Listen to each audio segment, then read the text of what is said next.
Hey guys, big news in the world of Million Lords, and not good news at all. The number one player of all time by prestige rankings, Carnage, aka Honey Badger, changed his name, was caught cheating.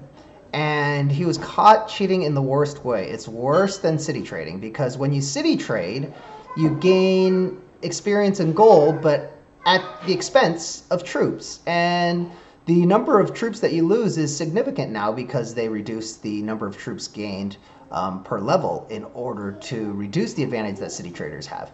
What he actually did is he had two alliance members, before they reset, just suicide their troops into him repeatedly.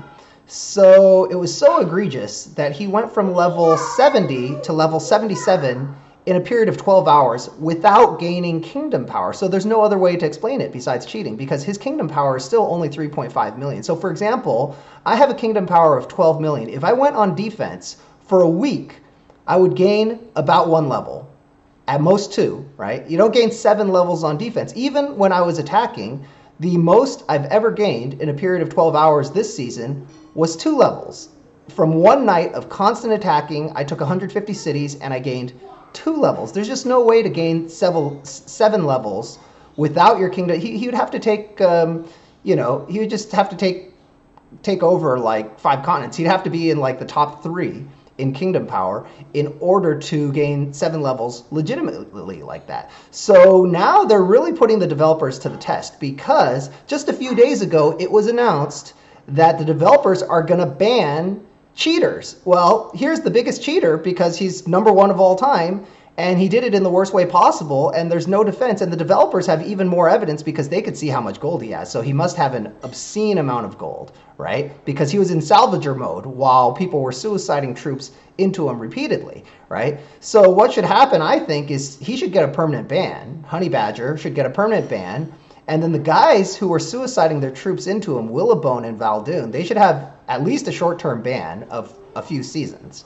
So we'll see. This is really going to put the developers to the test, because they said they're going to ban players, and we'll see if their bans have any teeth. Are they really going to ban the biggest cheaters that are ruining the game, or is it just going to be a symbolic thing where they ban a couple players that nobody's ever heard of?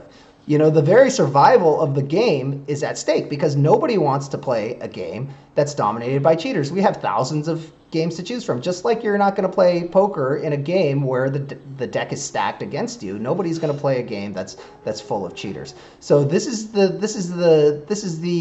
moment of truth for the developers. They have a big decision to make, and hopefully they make the right decision. If they don't make the right decision, if they don't ban Honey Badger, I think I'm done with Million Lords, and a lot of other people are going to be done too. The first wave of cheating that happened, about 6-7 months ago, when the city trading was rampant, they tried to fix that by changing the rules entirely, but they're never really going to get rid of it. People are always going to find new ways to cheat. The only way to really deal with it is banning them, because they'll always find ways to cheat that gets around the balance changes. Balance changes aren't enough, and it kind of ruins the game, because now the game has become totally defensive instead of totally attack-based, just as a way to thwart the cheaters. That's not the most direct way to thwart the cheaters. The most direct way is just to ban them.